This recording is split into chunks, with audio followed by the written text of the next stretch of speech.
stopped using dollars, would that or would that not mean an immediate permanent end to the Federal Reserve and the international banking cartel? No. Absolutely What would they do if nobody used their dollars? How would they get any power, any money? Nobody borrows it, nobody trades with it. He's saying it's the plug to their power. What happens if you pull their plug? If everyone understood and traded with silver starting tomorrow and nobody would accept dollars for anything, what happens to the IMF and the Federal Reserve and the international bankers and all that? The banking, the idea that, look, nobody. And they want to just say, it's good if I know this, you know, because that'll help me and help my situation. But if somebody else doesn't want to listen and pay attention to this, that's their problem. No, that's your problem too. That's your problem as well, okay? And the reason it's your problem is because other people's ignorance is going to affect your freedom. Whether you like that dynamic or not, that's how it is. Individuals within society. And right now, we don't even have, if we have 2% of all of society even understanding this, let alone changing their behavior, I would say we're doing massively well. We don't even have that. I'd say we probably have under 1% still, okay? You know, we need to really step up our efforts in this regard. And a lot of this comes down to courage. A lot of it. I have people writing to me all the time, Mark, I want to get involved, but I'm still, you know, I don't want to necessarily put myself out there. You know, they're waiting for something. You know what they're waiting for? They're waiting for a backbone to grow up their spine. That's what they're waiting for. You just got to get out there and start doing it. And you got to take your chances. You got to throw your cards down. You got to throw your dice down on the table and cast the die and say, it's going to be what it is. That's it. I'm not interested in what happens to me in the physical. I'm here to perform a mission in the metaphysical. The universe is spoken into existence, as I've said countless times. You know, if we're not putting our voice out there, we're not contributing to the chorus of the truth. And then we're not going to be really, truly on the right side of history. Because for people to say that they intellectually understand this and they're not communicating it to others and they're not trying to reach the influencers of our society, they don't really know, and they certainly haven't converted it into action. You know, do they really know and do they really care? That becomes the question when people don't want to convert this into action by speaking. All right? So, you know, this slide, I think, helps people to understand the main types of influencers in our society. And you may be one of the three. Okay, and if you are one of those influencers, then do the work that you need to be doing. I consider myself that maven in the middle, okay?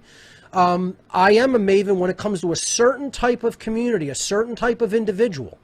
Not in every dynamic that I find myself in life, however, okay?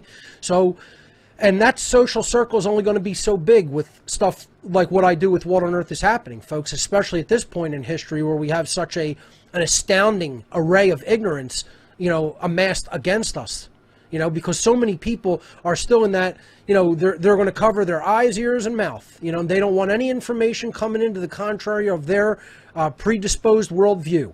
And they're certainly not going to communicate it to other people. They're shut down, you know. We need to reach the people who those people will trust. This is why a lot of people who have a lot of people in their social media sphere of influence, okay, are often targeted by the powers that should not be, you know, and if they start talking out against them, they'll try to do whatever they can to ruin their, you know, life dynamic, okay? They'll bring financial burdens down upon them, you know, they'll try to smear their name, you know, and slander them, etc., and many other ways, even blackmail, you know, force them into a situation where, you know, they can be blackmailed.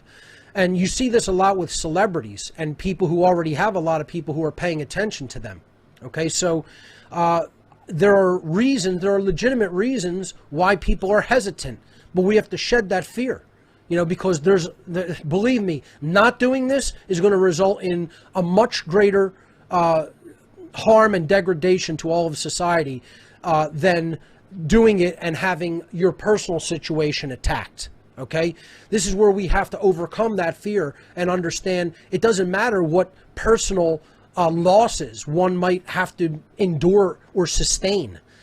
You know, the rewards that you're going to get by speaking the truth and helping to influence other people are going to be much greater in the long term. You know, they're trying to shut down people of, you know, these political persuasions who they can slap a label on.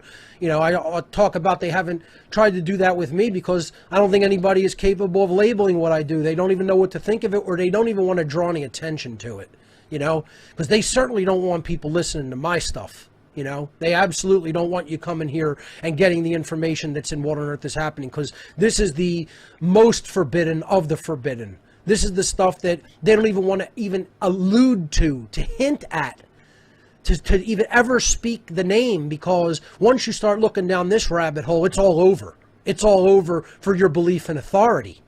You know, it's all over for that religion. Really, if you're really being honest with yourself and you really do go down the rabbit hole that I present here, it's all over for all religion. And that's the last thing the social engineers want, because that's their main tool of control, is religion, religious thought. That's their main tool of control. And that's what we're trying to break down here from day one, is getting people out of a religious mindset and helping them to understand that they need to learn what the actual truth of what's taking place here on earth is, and the truth about real spirituality. Okay, and they don't want you looking into that, because that opens up whole new avenues of knowledge and understanding. That will open up knowledge about suppressed science, occulted sciences, the occulted aspects of the human psychology. And they don't want anybody looking into the occult. That's why I'm the last person who they want to draw any attention to.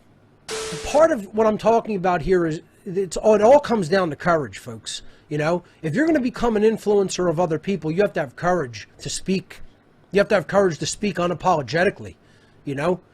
And this is one of the biggest dynamics that I see in our society that's just not there.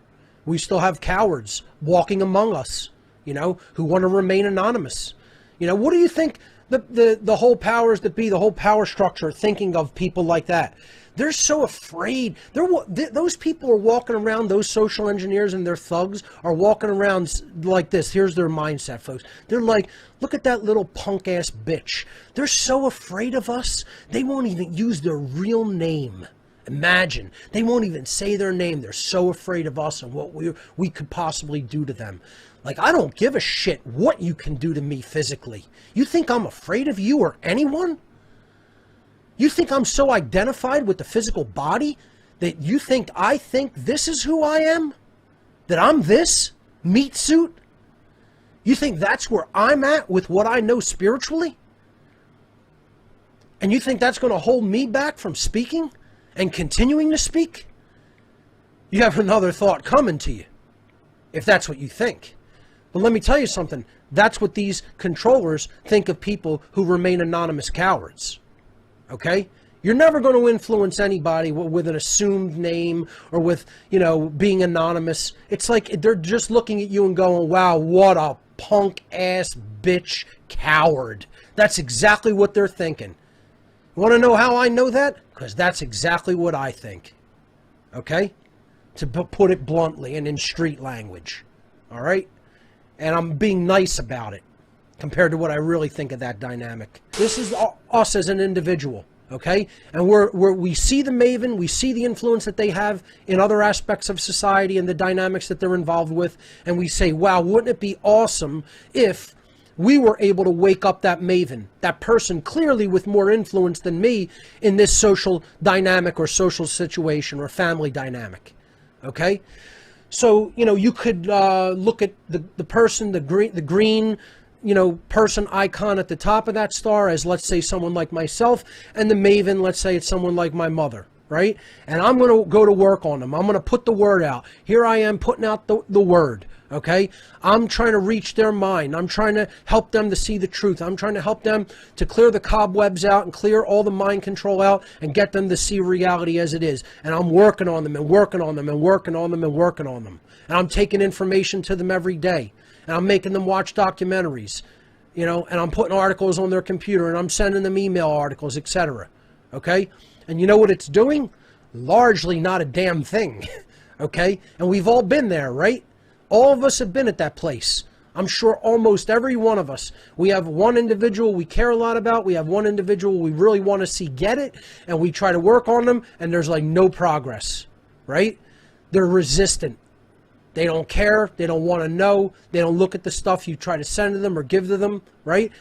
What you have to understand, going back to this slide, folks, if we could cut back to it briefly, what you have to understand is, just picture on the outside of the Maven, all the way around this star, okay? Picture the poison signal, right? The poison signal of the mainstream media. I didn't add this to this slide, but perhaps I should have. Just imagine other of these radio wave graphics coming in from the outside, but even bigger ones, you know, 50,000 watt ones, okay? Coming in from the outside of every direction, 360 degrees. And they're all hammering that individual with untruths, with lies, with propaganda, okay? With fake news narratives, okay? And this person in their not fully awakened state is still susceptible to all that poisonous influence and social engineering. So think about it, when one person even steps away, the shield is down in that area, okay? If they all would step away, they're being bombarded from every direction. And in my case, I was hammering them just from that one direction for 10 years, okay? And then from every other direction, or whenever I stepped away, that poison influence came right back in like a tidal wave, just swarming them, okay? So we have to understand that this is a dynamic of continual perseverance with an individual. Continual perseverance with a single individual, because you know that the time investment is worth it. Because you know who they are then working. 5 people working on one would be better than 50 working on 1,000, possibly. Okay? Because of how powerful and how many people that one person is capable of influencing, the number that they're capable of influencing. Okay? If you had 50 people who know the truth in a given geographic vicinity, and they want to go to work on, let's say, 1,000 people, they might wake up 10 out of those 1,000 people. Okay? Think about it. You're not going to wake up everybody you bring the truth to. Okay? So 50 people doing that with even 100 people each, you know, who knows? You might wake up like 10 or 15, 20 people to that extent. A Maven, however, if those 5 people just worked on that one individual, might wake up 1,000 people. That's how powerful the influence of the Maven is, and this is what we're failing to do. We are failing as a network of people who know the truth about what's going on and are trying to bring that information to other people. We're failing miserably at this dynamic, at the identification of other social influencers. We are not doing it effectively enough. This is about courage to put the truth out there, especially in an age of censorship, in an age of suppression of knowledge and ideas and information. And imagine, I look out my door, I see other people in the area where I live, and they are full-blown advocating Soviet-style and Chinese-style censorship. It's disgusting.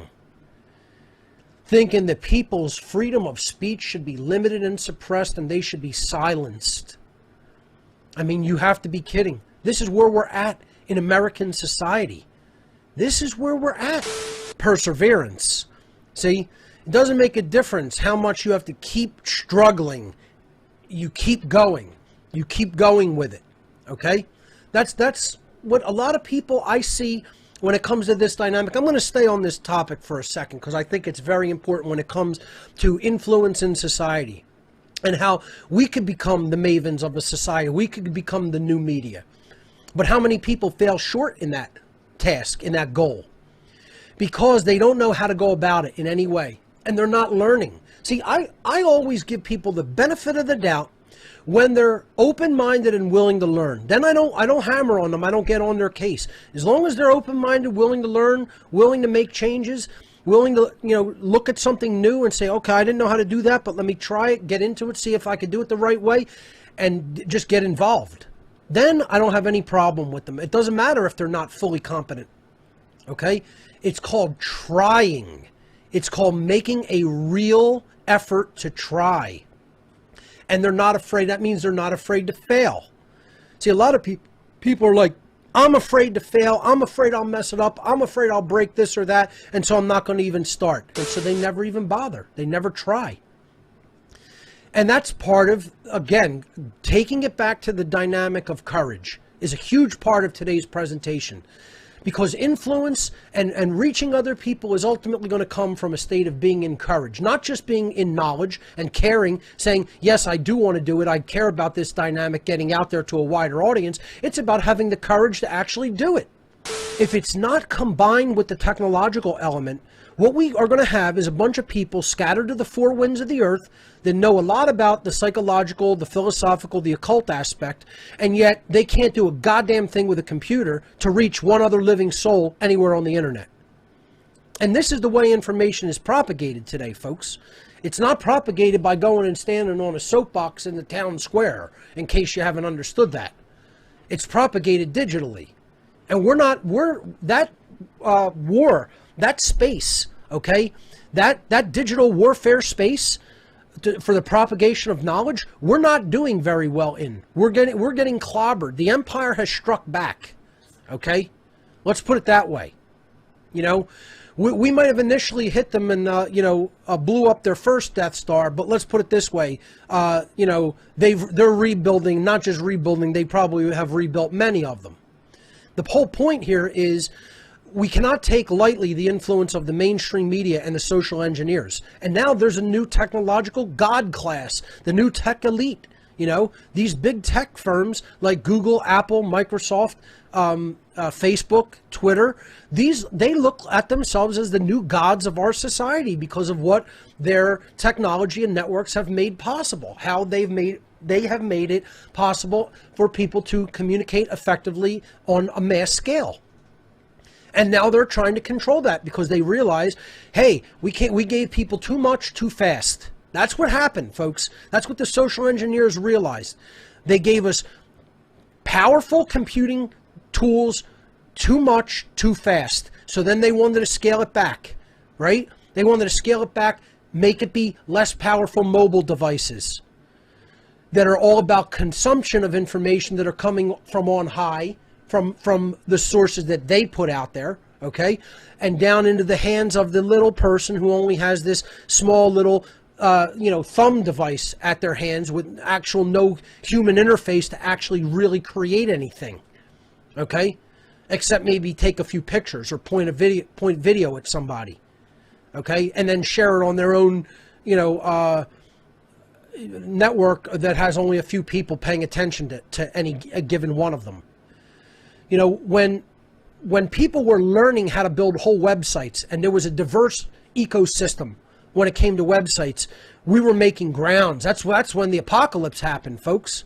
The apocalypse occurred past tense, and it happened during the second wave of personal computer technology coming in, Moore's Law, ramping up and taking off. And powerful desktop systems enabling people to be media creation experts, to become media creation experts, and then be communication experts by reaching people with that media. That's what personal computing, advances in personal computing, desktop computing, advances in internet technologies and speeds, and advances in camera and lens technology made possible. Without a doubt. Okay, now they've scaled it back because they realized we had too much too fast, and they scaled it back, giving people tap, tap, tap with their thumbs on some little crap screen that you can't really build any media with. Sites work. Building diverse ecosystems of websites again, like we were doing in, the early 2000s, into the mid 2000s. When social media came in, it destroyed all of that. It destroyed the influence it was having. It destroyed the learning curve that was steadily ramping up almost asymptotically. Okay? Because it was a logarithmic scale of learning that was taking place, folks. All right? People were learning how to build real websites. Then everybody got on Facebook and Twitter, and that was it. Now that they have all those people in those platforms, now the censorship begins. And nobody knows how to set up anything elsewhere. And that was the plan. That was the plan the whole time. All this time, people could have been learning powerful, web technologies and desktop computing, how to really have a set up media creation and communication, and they weren't doing it because they're tapping away with their thumbs on Facebook and Twitter on their phone instead of really learning computing and really learning how to become the new media. Now, we are like we're in an age where people don't know how to read and write. And like a few people who have kept the scrolls and kept the books and tried to communicate the knowledge are saying, we better get out there and start teaching these people how to read and write. That's where we're at. Okay, that's the allegory. Because for people only to know how to consume media online and not know how to create it is 100% completely unacceptable. And I'll tell you what, that's where I'd say, again, 95% of the freedom community is there. Malcolm Gladwell said that ideas and products and messages and behaviors spread like viruses do. Okay? They get communicated very quickly from person to person, and it ramps up, and then it covers a wide area, geographically and geopolitically. We have to understand that we can be those influencers of change. Okay? What we have to do is we have to be willing to learn what is necessary to put that information out there. And we have to be vigilant to being able to identify who potential influencers in any given social circle or dynamic are. So those two things, we have to act as a maven ourselves, but foremostly, we should identify social influencers that are already present and already doing that work of influencing other people. Some people don't even know they're the mavens, okay? This is another dynamic you have to understand. Not only can mavens be anybody, some people don't even know they're it. They just do what they do. And they don't even understand that this dynamic or what it could potentially, the kind of change it could potentially lead to. They're not aware of that. They just are natural leaders and influencers that gravitate to that position that other people trust. So, that being said, as I said before, it's like a domino effect, okay? One thing doesn't seem like it could create that much change. It doesn't seem like it could, make that much of a difference. This whole presentation is about like how much of a factor or a difference can one individual make. And I'm telling you, a lot. That doesn't mean that for the world dynamic to change, large numbers of people need to change their behavior. That still is true. The question we're addressing here is to set off that change, okay? Often small amounts of individuals who people didn't think were going to be able to have the influence that they have can set off that type of chain reaction. So it is literally like setting up dominoes, okay? And, that's the last slide that I have in the formal presentation. Before I go to some other housekeeping and go to calls, I'm going to exit from this, and I want to see if I could bring up this video that I watched that was on YouTube, which was about one small domino being able to knock over. This guy uses he has a little tiny domino the size of a like Pez candy in a pair of tweezers, and he's going to knock over 100-pound domino, okay, on the other side of this short chain of dominoes with a tiny little domino about that big. Let me see if I can find it real quick. I will carefully place it.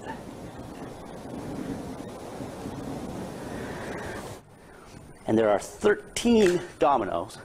And the largest domino, it weighs about 100 pounds and is more than a meter tall.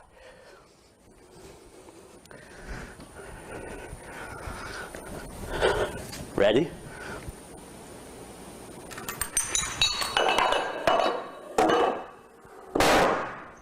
Boom. That was 13 dominoes.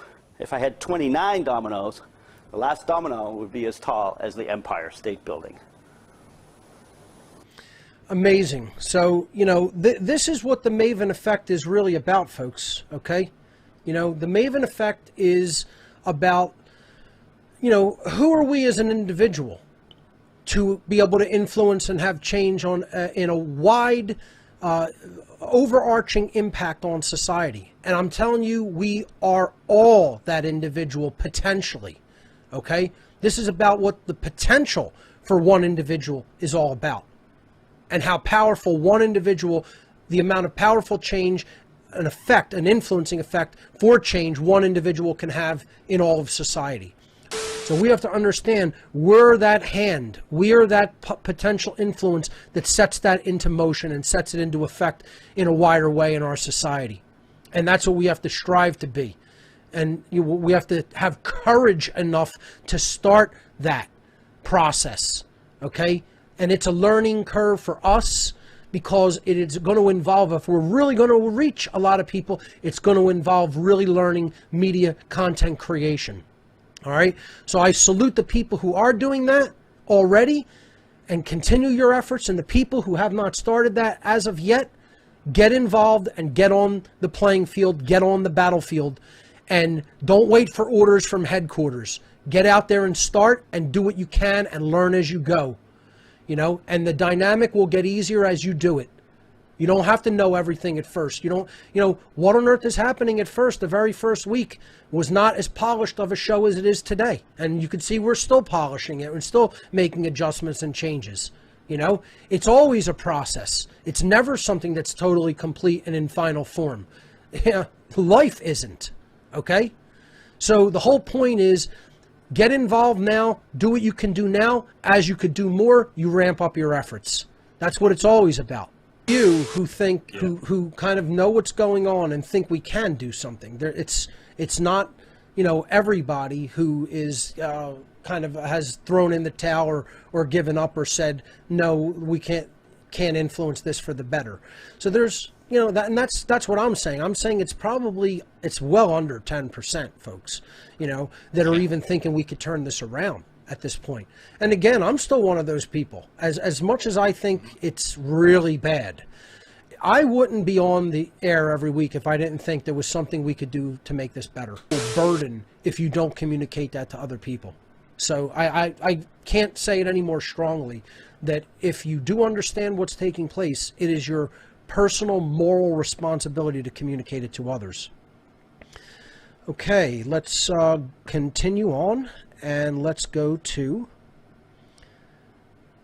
So I'm going to just ride out the show, even though I don't have any slides, you know, prepared for this, and we don't really have callers to take. So I'll go on what we've really been making this show about, which is not only influence, but courage, okay? And this is what I'm hearing from Arnold. And Arnold, I apologize. I know you wanted to call into the show that I did on veganism, and we weren't able to take your call then, and now we're having audio problems when you finally do reach us from Paris. But he was saying that things are so bad in France that the censorship has gotten to a point where people are literally being jailed for what they are saying and writing. And when you have a society that's being closed to that extent, it's, as far as I'm concerned, it's time for physical rebellion. And when they are start to do that here, I will advocate for outright physical rebellion, 1776 style, like what the Founding Fathers did to the agents of the British Crown. Out in the open. Advocate for it out in the open, publicly on air. Okay?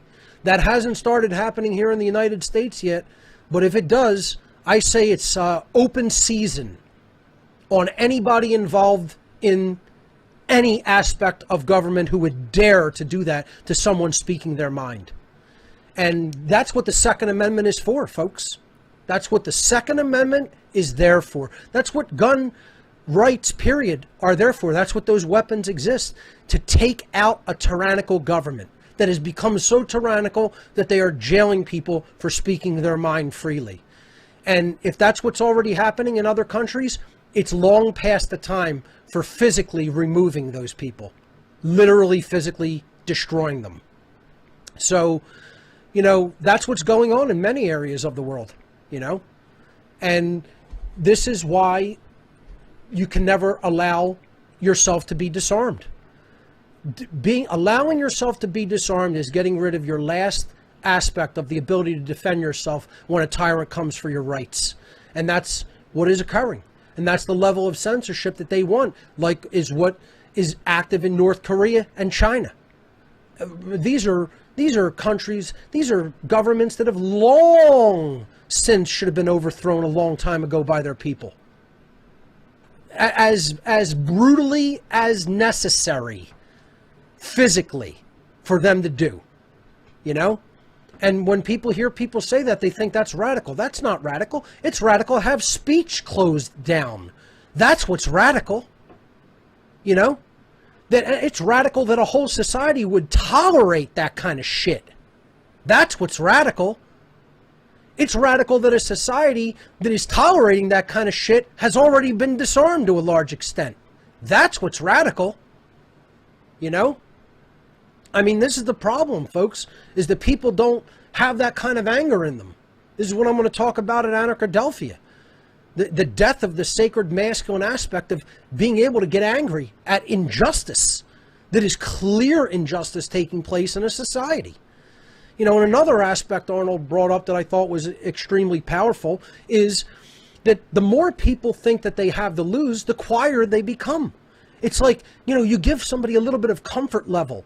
You know, they have money, they have nice things, they have a nice home or a nice car, and then all of a sudden, oh, since things are great for me, it doesn't matter that this is happening in the world.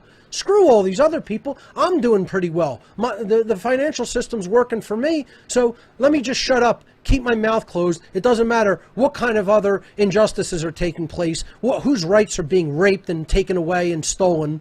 You know, let me just be quiet because I have a little bit to lose, you know? No, you have a padded prison cell. That's it. That's all. You have some padding on the walls of your prison cell. That's all anybody like that has. You know, don't get it twisted and think just because you might have a little more money and possessions than other people that means you're not a slave like the rest of everybody. Okay? Because you're still living in a totally feudal system. That's what this whole system is.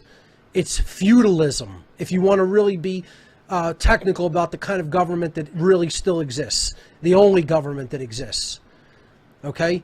We're just different feudal plantations carved up. That's what countries are.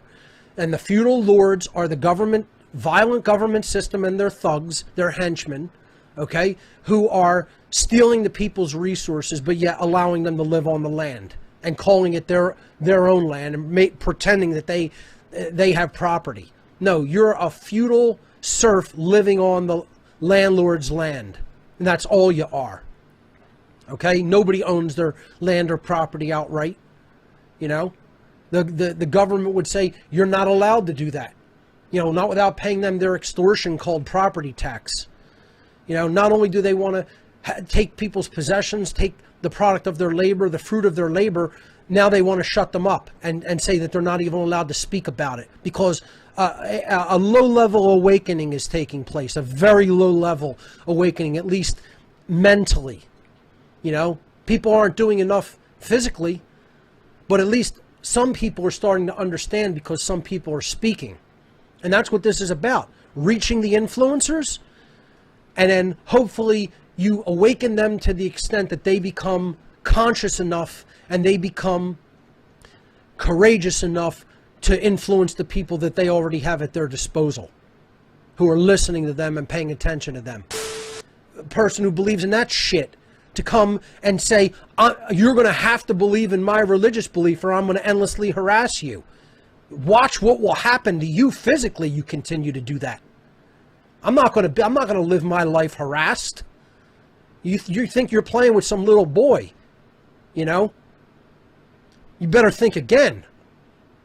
You know, and that's what I would say is the same thing when they're telling you have to accept the religion of authority.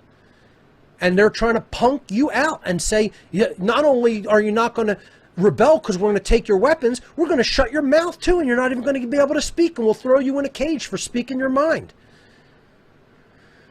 Folks, any society that's already that closed down, anybody who supports it should have been swinging from a rope a long time ago. A long time ago. Or had their body full of holes a long time ago. Not now. It's already largely too late for something like that. Largely. Not entirely. But guess what? That's why nobody's ever taken Americans' weapons. Ever, ever, ever. Bet on it, boys and girls. Bet on it like your life depends on it. Okay? I wouldn't bet your life against it because you'd lose it. Because they will never disarm this country for that very reason. Because when they try to do that, the weapons will come out. Know it like you know your fucking name. Okay? I'm looking right at you and telling you the truth about what will happen. You don't think so? You have no clue what's here. You have none, zero clue what exists right here in America. None. Okay? So I'm sorry to hear that that's happening there in Paris and in other places in Europe. But guess what? Every person who lived before you should have been more thoughtful when it came to laying down their rights to weaponry. That's all I have to say. Because now a physical rebellion is going to cost tens of millions of lives. Whereas maybe it would only have to cost a couple 100,000, if that. But now it'll be in the realm, it'll be 100 times that factor. 100 times that factor easily. Maybe more. Because you've let a tyrannical government get the reins of society, and they have a monopoly on the ability to use force through weaponry. Not here in America. There's more privately owned weapons than there are people in America. And I mean far more. Enough to arm every man, woman, and child, if necessary, 10 times over, probably. Okay? Or close to that. All right? Not to mention probably the illegal and black market weapons, which would amount to even more. So, that level of tolerating this type of abuse, I don't care how much the leftists get control over bureaucracies in government. The American population is never going to get to that level of first of all, they're already so, from people that I just talked to, many of them are so fed up on what's happening with the social media clampdown that there's going to be a big blowback to this. You don't think that there's going to be coming a huge blowback from freedom of speech advocates with what has happened in social media with these clowns on Google and Facebook and Twitter and Apple? I mean, you are trash communists. I'll say it right here. I'll say it right here on your own fucking platforms. You're trash communists. You're trash authoritarians. You're Nazis too. I'll attack both sides, of your fake imagined political spectrum between left and right. It doesn't matter what flavor of authoritarian you are. You're an authoritarian piece of trash, garbage scumbag who wants to shut down a society and make the government take over and take people's rights away, including their freedom of speech. And you ain't going to get away with it in America. You're not going to get away with it because we're going to first combat you philosophically. It's going to spill over into the political arena. But if it has to, it will spill over into physical combat if necessary. And trust me, you'll never win that. You'll never win it. You don't have the resolve to win that. You're on the wrong side of history. You're morally wrong, and you're not as good fighters as the people who will fight you. Not even close. So, my suggestion is, at least in America, you want to try and press this, you try and press it. Because you're going to find out how bad you will lose. Okay? But in Europe, guess what? They try to press it like they seem to be doing. You guys are going to have a real fucking bad time of it. Because that hasn't happened here in America to the extent that it has happened in your region of the world. And I'm telling you, when it comes down to having to defend your rights physically, you guys are going to get hit the hardest in the world. Maybe not as hard as China and as North Korea, because they're going to get hit the hardest in the whole planet. on the whole planet. But let me tell you, Europe's, you know, the protests with the yellow jackets there in Paris, you know, they want to cut people's ability to even cover that in any kind of real time because they want to come in with their narrative, you know. And that's why I'm saying people have to be more bold, you know. We have to really have a total pushback, blowback on these tech giants when it comes to how they're trying to shut down speech. You're Chinese communist trash, your globalist trash, your Soviet-style Stalinist trash, your Maoist trash, okay? Your authoritarian pig scum is what you are if you support that type of closure of freedom of speech.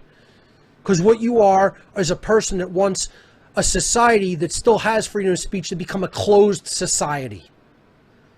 And that's called an immoral scumbag piece of dirt.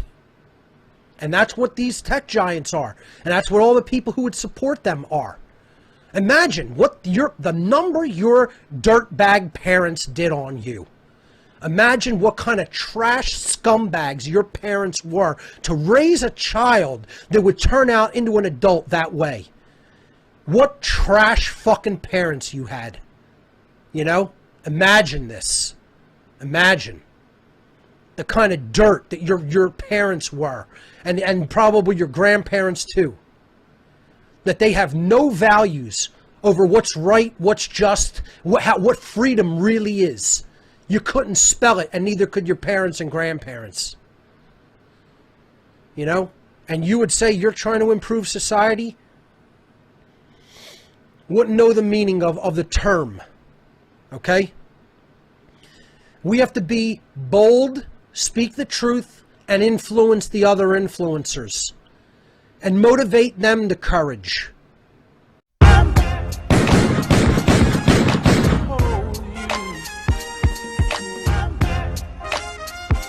The controlling class is not interested in having people understand this because, first of all, this leads to the causal factors, the understanding of the causal factors about why humanity is in the current conditions that we're in. Many people will have no answer for that. They don't understand the causal factors.